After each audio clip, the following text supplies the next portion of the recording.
The palace was quiet in the late hours of the night. Most of the servants had gone to their rooms. The guards stood still at their posts like statues. But in the deepest part of the imperial palace, where no windows let in the light of the 3 moons, one person was still awake. Empress Sora stood alone in the egg chamber. Her tall, slender body was covered in soft blue feathers that had begun to lose their shine. Her golden eyes, once bright and proud, now looked tired and sad. She had not slept well in many weeks. How could she sleep when her children were dying? Before her, resting on 7 crystal cradles, were the royal eggs. Each egg was the size of a small melon and covered in a shell that should have glowed like starlight. The eggs of the Velari people always glowed. The light came from the life inside them. Strong eggs glowed bright. Healthy eggs made the whole room warm. But these eggs were dim. Their light was weak, like a candle about to go out. Sora could barely see their glow anymore. She reached out one clawed hand and held it near the largest egg. She could feel no warmth. "Please," she whispered, "please do not leave me." She had lost so much already. The border wars had taken her mate, the Emperor, 3 years ago. His ship had been destroyed in battle against the raiders from the outer systems. She had watched the explosion from the palace roof, a tiny flash of light among the stars. That flash had been her husband. That flash had been her future. Now she ruled alone. Now she carried the weight of the entire Velari Empire on her shoulders. And now, the last gift her mate had given her, these 7 eggs, were fading away. The door behind her opened with a soft sound. Sora did not turn around. She knew who it was. "Your Majesty," said Lord Kang. His voice was gentle but heavy with worry. "You should rest. Standing here will not help them." "Nothing helps them," Sora said. Her voice was flat. "We have tried everything." Lord Kang walked forward and stood beside his Empress. He was old for a Velari, his green feathers turned gray at the edges. He had served the royal family for 40 years as the imperial physician. He had healed wounds that should have been fatal. He had cured diseases that had no cure. But he could not fix this. "The warming stones have failed," he said quietly, as if reading a list of tragedies. "The thermal pools made no difference. The nutrient baths did nothing. I have consulted every medical text in the archives. I have spoken to physicians across 12 star systems. No one has seen anything like this." "Then what is wrong with them?" Sora asked. She finally turned to look at him. "Why are my children dying?" Kang was silent for a long moment. Then he spoke carefully. "I do not believe they are sick, Your Majesty. Their shells are strong. The embryos inside are formed correctly. By all measurements, they should be healthy. Then why do they not glow? I believe—" Kang paused. He seemed afraid to say the words. "I believe they are afraid." Sora stared at him. "Afraid? They are eggs. They have no thoughts. They have no feelings." "Not in the way we understand," Kang agreed. "But Velari eggs have always been sensitive to their environment. They respond to warmth. They respond to sound. And some old texts suggest they can sense presence. The feeling of life around them." "They sense me," Sora said. "I am here every night. I sing to them. I speak to them. You are their mother. They know you. But Your Majesty, forgive me for saying this." Kang looked down at the floor. "You carry great grief, great fear, great loneliness. These feelings are strong in you. Perhaps the eggs can sense them too." Sora wanted to be angry. She wanted to shout at the old physician and send him away. But she could not. Because she knew he was right. Every night she came to this chamber with a heart full of sorrow. Every night she stood before her eggs and thought about everything she had lost. She thought about her dead husband. She thought about the wars that never seemed to end. She thought about the future of her empire. and how empty it would be if these eggs did not hatch. She had brought all of that darkness into this room, night after night, and her children had felt it. "What can I do?" she asked. Her voice broke. "I cannot stop feeling these things. I cannot become someone else." "No," Kang said, "but perhaps someone else can stay with the eggs. A guardian, a living presence that can give them what they need: warmth, calm, safety." Sora thought about this. In ancient times, before the Velari had built their great cities and their starships, the eggs of their people had been guarded by creatures, wild animals that would curl around the nests and keep them safe. That practice had ended thousands of years ago. But maybe— "Call the Beastmasters," she said. "Send word across the Empire. I want the finest guardian creatures brought here. I do not care about the cost. I do not care about the difficulty. Someone will find a beast that can protect my eggs." Kang bowed. "It will be done, Your Majesty." He turned and walked toward the door. But before he left, Sora spoke again. "Kang." "Yes, Your Majesty." "Do you think this will work?" The old physician did not answer immediately. When he spoke, his voice was honest. "I do not know. But I believe we must try. Hope is sometimes the only medicine we have." After he left, Sora turned back to her eggs. She knelt down beside the crystal cradles and looked at each egg one by one. She could see small patterns in their shells, lines and swirls that were unique to each child.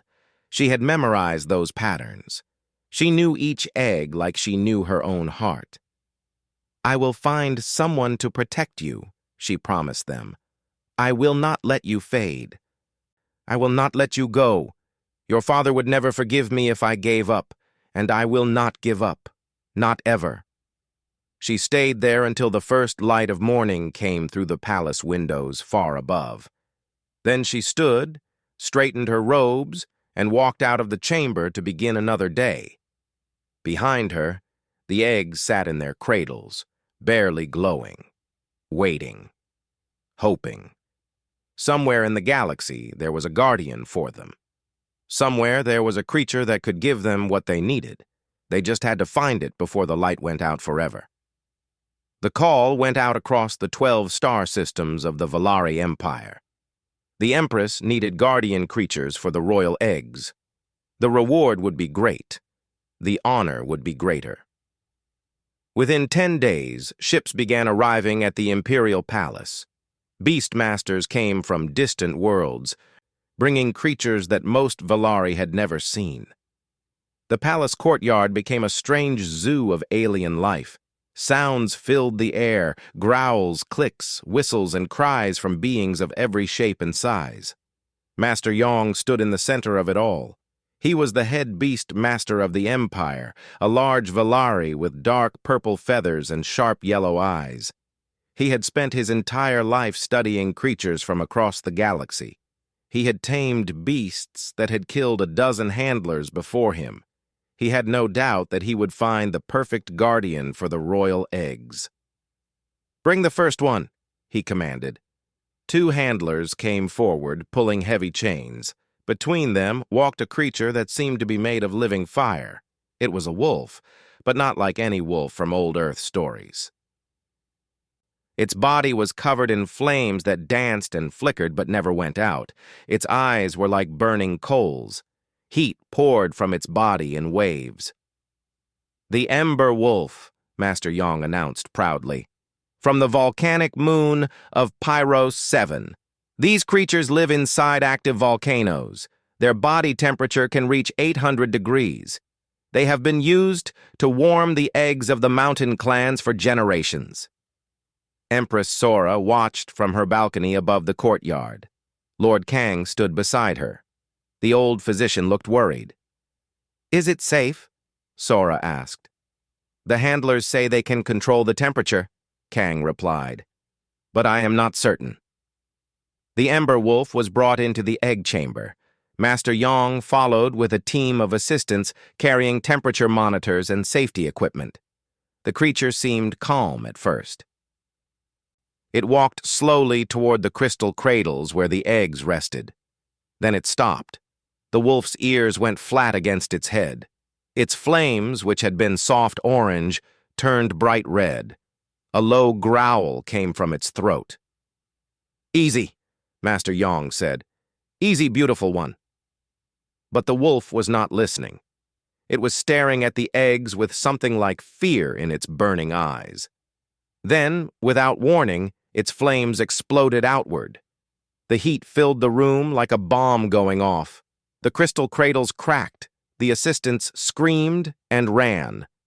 When the chaos ended and the wolf was dragged away, Master Yong checked the eggs. They were not burned. The crystal had protected them. But their glow was even dimmer than before. The heat had not helped.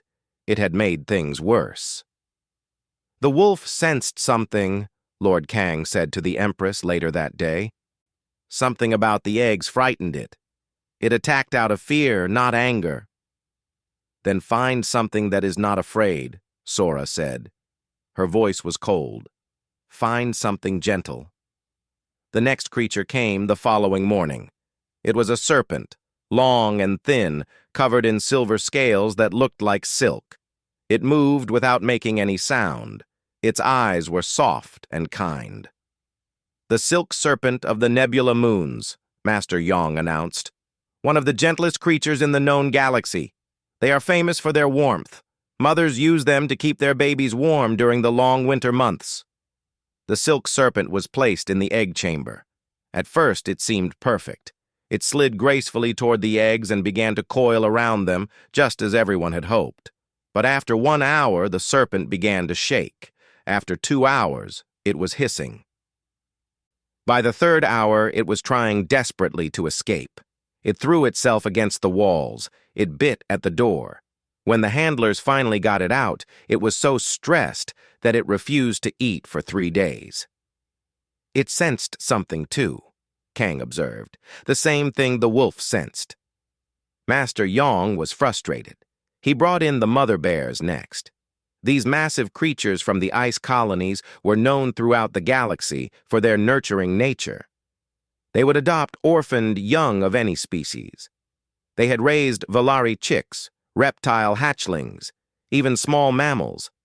Nothing was too strange for a mother bear to love. The first mother bear was brought to the entrance of the egg chamber. It took 1 step toward the door, then it stopped. It took another step. Then it turned around and walked away. The handlers tried to push it forward. The bear refused. It made a sound that the translators could not understand at first.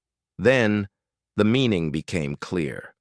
"Wrong," the bear was saying. "Wrong, hurt, wrong." 3 more mother bears were tried.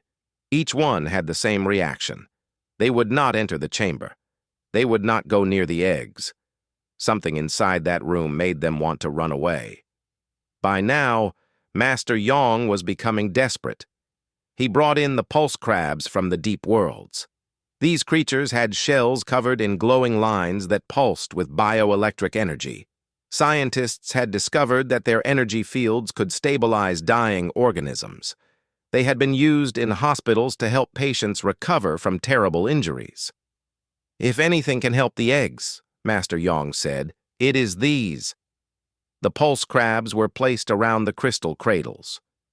Their shells began to glow brighter as they activated their healing fields. For a moment, everyone held their breath. Maybe this would work. Maybe the crabs could save the royal children. Then, one by one, the crabs stopped glowing. Their legs folded under their bodies. Their eyes went dark. They did not move.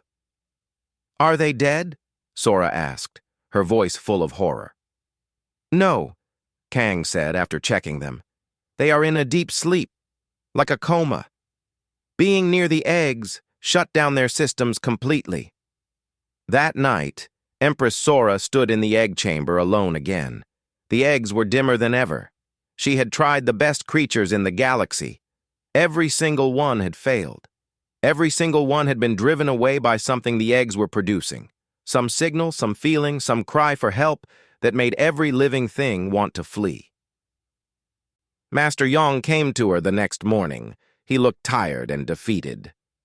"I do not understand, Your Majesty," he said. "I have worked with creatures my entire life.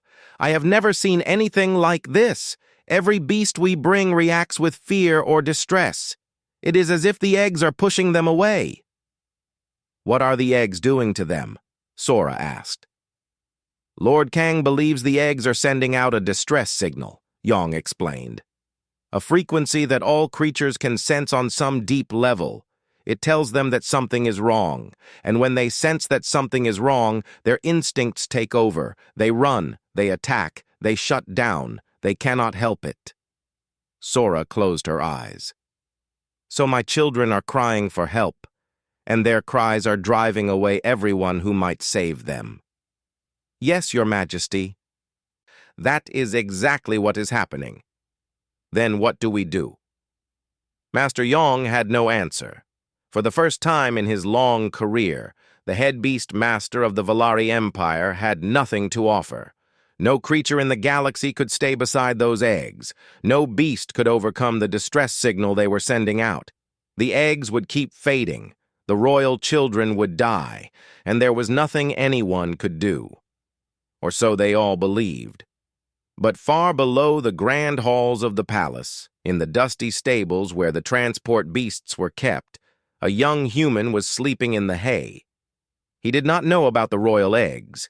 He did not know about the Empress's grief. He knew nothing about the crisis that was shaking the empire. He was just a stable boy, just a refugee, just a human. And humans, as the galaxy would soon learn, were very different from all other creatures.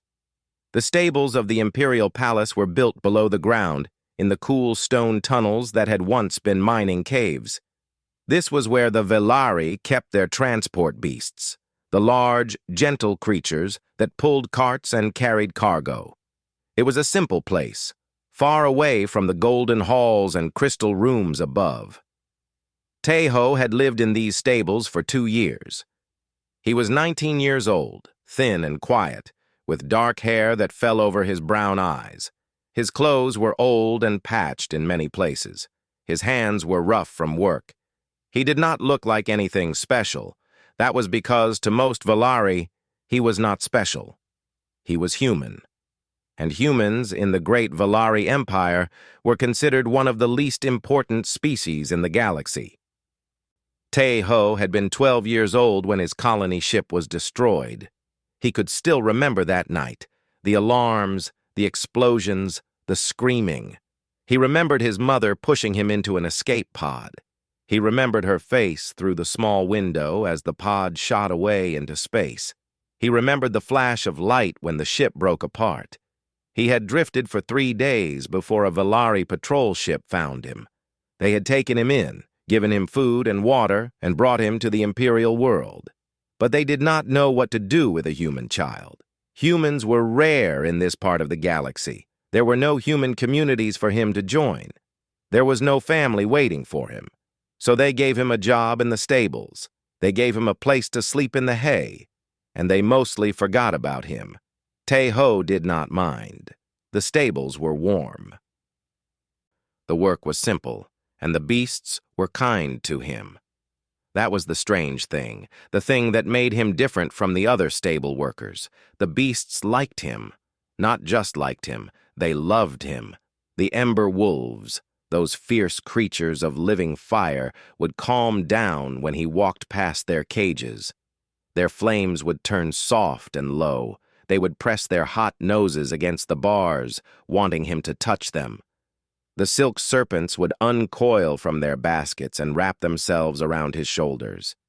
They would rest their heads against his neck and make soft, happy sounds. Even the pulse crabs, those strange creatures that glowed with bioelectric energy, would stop their endless walking when he was near.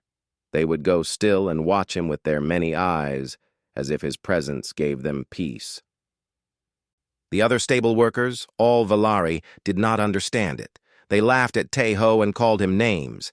They said he was soft and weak. They said he was only good for shoveling waste and carrying water. But when a beast was sick or scared, they always called for him.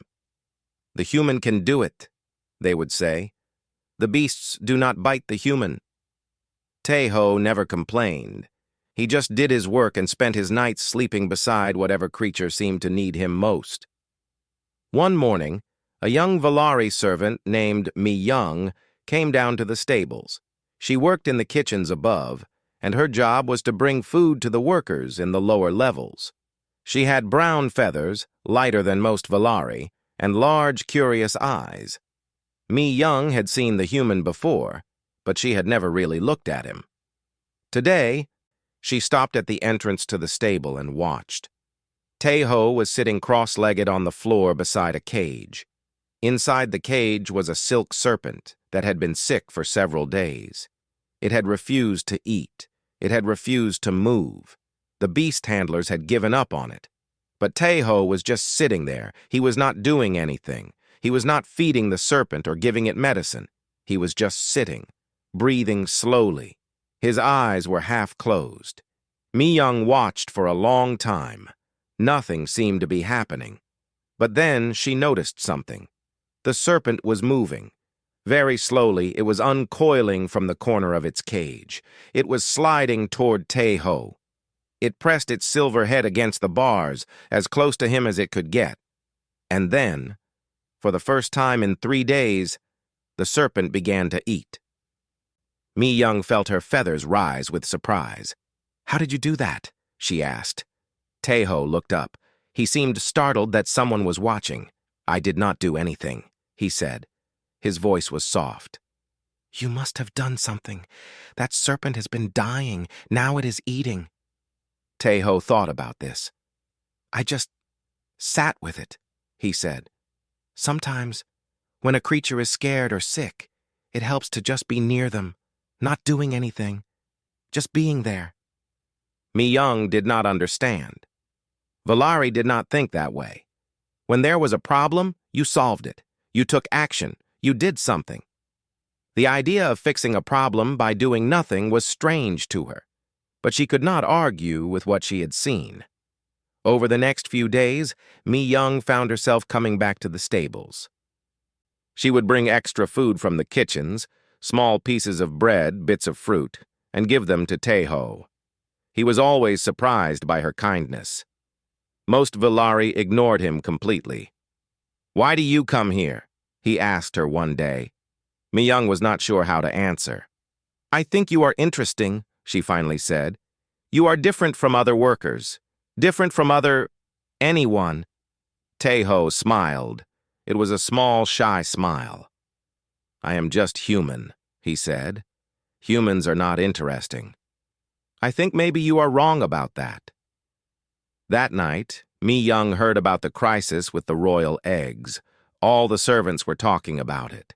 The Empress's children were dying. Every beast brought to guard them had failed. Master Yong was out of ideas. The whole palace was filled with fear and sadness. Mi Young lay in her bed and thought about the human in the stables. She thought about the way the beasts responded to him. She thought about the silk serpent eating after 3 days of starvation. What if, she wondered. What if? The idea seemed crazy. The Empress would never listen to a kitchen servant. No one would believe that a human stable boy could do what the finest creatures in the galaxy could not do. But the eggs were dying. The Empress was desperate, and Mi Young had seen something that no one else had seen. She got out of bed and walked through the dark halls of the servant quarters. She stopped outside a door and hesitated. Behind this door lived her aunt, Lady Gina. She was a minor noble who worked as an assistant to one of the Empress's advisors. She was the highest-ranking person Mi Young knew. Mi Young raised her hand to knock. Then she stopped. Who was she? Just a kitchen servant. Just a young girl with a strange idea. Lady Gina would probably laugh at her. Or worse, she would be angry at being woken in the middle of the night. But then Mi Young thought about the eggs. She thought about the Empress standing alone in that chamber, watching her children die. She thought about what it would feel like to lose everyone you loved. Mi Young knocked on the door. A moment later, it opened. Lady Gina stood there, her gray feathers messy from sleep, her eyes confused. Mi Young? What is wrong? Why are you here at this hour? Mi Young took a deep breath. Aunt, I know this will sound strange, but I think I know someone who might be able to help the royal eggs. Lady Gina stared at her. What are you talking about? The Beastmasters have tried everything. Not everything, Mi Young said. They have not tried a human. There was a long silence. Lady Gina looked at her niece as if she had gone mad. A human? You want to put a human near the royal eggs? Yes. There is a stable boy named Tae-ho. The beasts react to him differently than anyone else. I have seen it myself. He can calm creatures that no one else can calm. He can just sit with them, and they get better. That is ridiculous, Lady Gina said. Humans are weak. They are nothing. Maybe, Mi Young replied. But maybe being nothing is exactly what the eggs need. Lady Gina was quiet for a long time. She thought about the dying eggs. She thought about the Empress's grief. She thought about how every creature so far had failed. This is a foolish idea, she finally said. It will probably be ignored, but I will bring it to the court tomorrow. If you are wrong, it will mean nothing. If you are right... She did not finish the sentence. She did not need to. Mi Young bowed. Thank you, Aunt. She walked back to her room with her heart pounding in her chest. She had done what she could. Now all she could do was wait and hope. In the stables below, Tae-ho was asleep in the hay, surrounded by beasts that loved him. He did not know that his life was about to change forever. The imperial court met in the great hall every morning. It was a room of gold and crystal, with tall windows that looked out over the palace gardens. The most powerful nobles of the Valari Empire gathered here to discuss matters of state, wars, trade, laws, and now the crisis of the royal eggs. Lady Gina stood at the back of the hall, near the servants' entrance. She was a minor noble, too unimportant to have a seat at the long tables where the advisors sat, but she had been given permission to speak, and that was enough. Empress Sora sat on her throne at the head of the hall. She looked exhausted. Her feathers had lost their color. Her golden eyes were dull. Everyone could see that the grief was destroying her. We have tried everything, Master Yong was saying. He stood before the throne, his voice heavy with defeat. Every creature I have brought to the eggs has failed. The wolves attacked. The serpents fled. The mother bears refused to enter. The crabs went into coma. I have no more options. There must be something else, said one of the advisors. Some creature we have not tried. I have contacted Beastmasters on 47 worlds, Yong replied. No one has any suggestions. Whatever the eggs are producing, it affects every known species the same way. Fear, panic, withdrawal. No creature can overcome it. The hall fell silent. The nobles looked at each other with worried faces. If the eggs died, the royal bloodline would end. The Empress had no other children. Her mate was dead. This was the end of the dynasty that had ruled for 1,000 years. Empress Sora closed her eyes. She seemed to be gathering strength. When she spoke, her voice was quiet but firm. Is there anyone else? Anyone with any suggestion at all? This was the moment. Lady Gina stepped forward. Her heart was beating fast. She knew how crazy this would sound. Your Majesty, she said, I have a suggestion. Everyone turned to look at her. Most of the nobles did not even know who she was. Speak, the Empress said. My niece works in the palace kitchens. She has observed something strange in the beast stables below. There is a worker there, a human, who has an unusual effect on the creatures. Beasts that are sick or aggressive become calm when he is near. She has seen it herself many times. A murmur went through the hall. Some of the nobles laughed. "A human?" Master Yong said.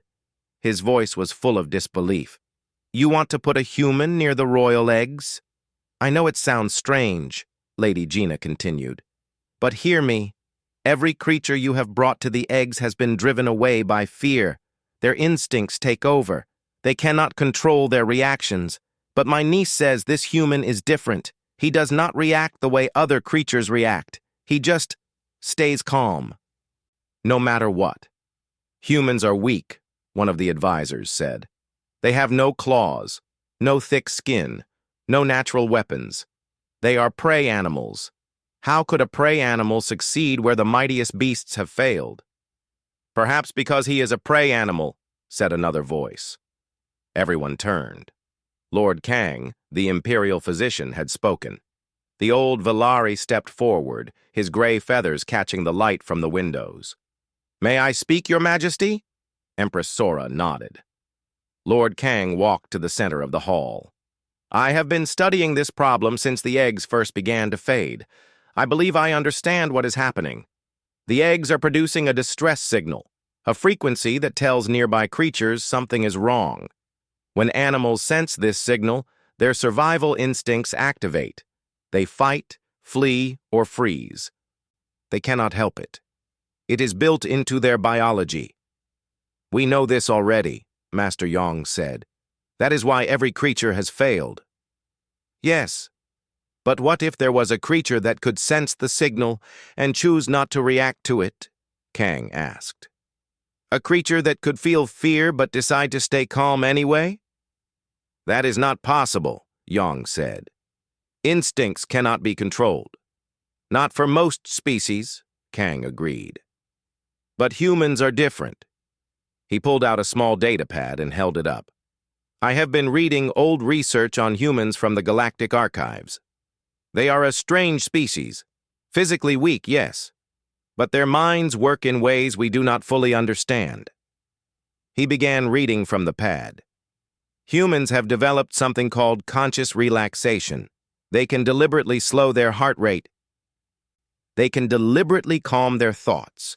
They can feel fear and choose to ignore it. They call this ability many things: meditation, mindfulness, rest. But the effect is the same. They can control their stress response in ways that no other known species can." The hall was silent. Everyone was listening. "There is more," Kang continued. "Humans emit a stable bioelectric field. Their body temperature stays almost perfectly constant, regardless of their emotional state. And their brain waves, when they are in a relaxed state, produce a frequency that other creatures find soothing." He looked up from the pad. "The beasts in the stables respond to this human because he makes them feel safe. Not through strength, not through dominance, through peace, through stillness." Empress Sora leaned forward on her throne. For the first time in many days, there was something like hope in her eyes. "You believe a human could stay beside my eggs? You believe a human could resist the distress signal they are producing?" "I believe it is possible, Your Majesty. I cannot promise anything. But the theory is sound. Humans are not like other creatures. Their ability to choose calm over fear is unique in the galaxy." Master Yong shook his head. "This is foolish. A human? In the royal egg chamber? It is undignified. It is improper. What will people say?" "They will say the eggs hatched," Empress Sora replied. Her voice was suddenly strong. "That is all that matters." She stood up from her throne. "Bring me this human. I will speak to him myself." The guards were sent to the stables. A short time later, Taeho was brought before the court. He walked into the great hall with hay still in his hair and dirt on his clothes. He had never seen anything so beautiful in his life: the gold walls, the crystal ceiling, the nobles in their fine robes, and at the end of it all, the Empress herself, standing before her throne like a goddess. Taeho fell to his knees and bowed so low his forehead touched the floor. "Get up," Empress Sora said. Her voice was gentle. Stand so I can see you." Taeho stood. His legs were shaking. His face was red with embarrassment. He was just a stable boy. He did not belong here, but the Empress looked at him with kindness. She walked down from her throne and stopped just a few feet away from him. "What is your name?" "Taeho, Your Majesty." "Taeho, do you know why you have been brought here?" "No, Your Majesty." Sora studied him for a long moment. She saw a young man with sad eyes and gentle hands. She saw someone who had known loss. She saw someone who understood what it meant to be alone. "My children are dying," she said. "I need someone to stay beside them. Someone who can make them feel safe. Do you understand?" Taeho did not understand. Not really. But he saw the pain in the Empress's eyes. He recognized it. He had felt that same pain when he lost his mother. He had felt that same loneliness when he drifted alone in space. "I will try," he said. "If you think I can help, I will try. It may be dangerous. We do not know what the eggs will do to you. Every creature we have brought to them has been harmed in some way." Taeho thought about this. Then he asked a simple question. "Will it hurt them if I try? If I fail, will it hurt the eggs?" The Empress shook her head. "No, the eggs are already dying. Failure cannot make things worse." "Then I will try," Taeho said again. "I have nothing to lose. And if there is a chance I can help—" He did not finish the sentence. He did not need to. Empress Sora smiled. It was a small smile, tired and sad, but it was real. "Come," she said. "Let me show you my children." The egg chamber was cold and dark. Taeho stood at the entrance and looked inside. He could see the 7 crystal cradles arranged in a circle at the center of the room. He could see the eggs resting inside them, and he could see their faint, dying glow. But more than what he could see, he could feel something. A vibration in the air, a sound too high to hear. It was like a cry, a sad, desperate cry that seemed to come from everywhere at once. Taeho understood now why the beasts had run away. This feeling was terrible. It pressed against his chest. It made his heart beat faster. It made him want to turn around and leave this place and never come back. But he did not leave. He took a deep breath and stepped into the room. Behind him, guards and scientists watched through a window. Lord Kang stood with a data pad, monitoring Taeho's vital signs. Master Yong stood with his arms crossed, still convinced this was foolish. And Empress Sora stood at the very front, her hands pressed against the glass, her golden eyes fixed on the human who had promised to save her children. Taeho walked slowly across the floor. The crying feeling grew stronger with every step. By the time he reached the middle of the room, his whole body was shaking. Sweat ran down his face. His hands trembled. The eggs were dim, so dim. He could barely see their glow at all. They looked dead already, but they were not dead. They were just scared. They were just alone. Taeho understood that feeling. He did not approach the cradles right away. Instead, he sat down on the floor, several feet away from the eggs. He crossed his legs. He put his hands on his knees, and he closed his eyes. The scientists watching from outside were confused. "What is he doing?" Master Yong asked. "Why is he just sitting there?" "Wait," Lord Kang said. "Watch." Taeho breathed in slowly through his nose. He breathed out slowly through his mouth. He thought about nothing. He felt the crying feeling pressing against him, and he let it pass through him like wind passing through an open window. Back in the stables, when he sat with the sick animals, he had learned something important. You could not fix fear by fighting it. You could not make a scared creature feel safe by forcing it to feel safe. All you could do was be still, be calm, be present. Let the creature come to you when it was ready. The same thing would work here. Or it would not work. Either way, Taeho had nothing else to offer. Minutes passed. The scientists watched their screens. Lord Kang pointed at one of the readings. "Look at this. His heart rate is dropping. It was 120 beats per minute when he entered the room. Now it is down to 70, and falling." "How is that possible?" Master Yang asked. "The distress signal should be pushing his stress levels higher, not lower." "He is fighting it," Kang said. "No, not fighting it. He is accepting it. He feels the fear, but he is choosing not to react to it." The readings continued to change. Taeho's brainwaves shifted into a pattern the Valari had never seen before. It was not the pattern of sleep. It was not the pattern of waking. It was something else, something in between. "I do not have a name for this state," Kang admitted, "but look at the effect it is having." He pointed at another screen. This one showed the eggs.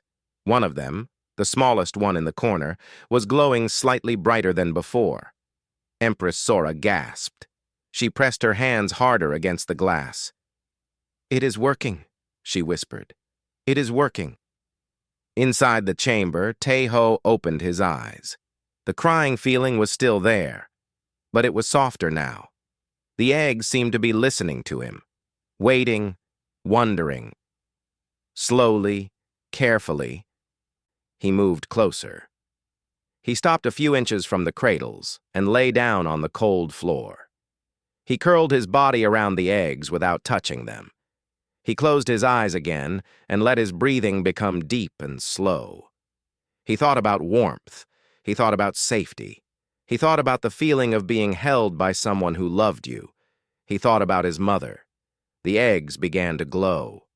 One by one, their light grew stronger. The smallest egg first, then the others, until all 7 were shining with soft golden light. The crying feeling faded. The vibration in the air changed. It was no longer a cry of fear. It was a hum of comfort. Outside the chamber, the scientists were shouting. Lord Kang was laughing. Master Yang was staring at the screens with his mouth open, and Empress Sora was crying. "He did it," she said. "The human did it." The vigil had begun. Taeho stayed in the egg chamber. He did not leave for food or water. Servants brought him things and left them near the door, but he barely noticed. He was focused entirely on the eggs, on their warmth, on their growing light. Day after day, he lay beside them. He talked to them sometimes, soft words in his native language, words that had no meaning to the Valari scientists watching. He sang songs his mother had sung to him when he was small. He told them stories about Earth, the homeworld he had never seen. The eggs responded to his voice. They glowed brighter when he spoke. They pulsed gently when he sang.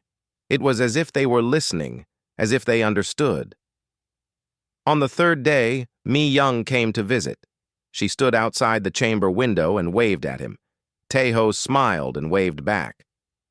He looked tired but happy. "How do you feel?" she asked through the speaker system. "Tired," he admitted. "But good. They are getting stronger. I can feel it. Everyone in the palace is talking about you. They say you are performing a miracle." Taeho shook his head. "I am not doing anything special. I am just being here. That is all they needed. Someone to be here with them."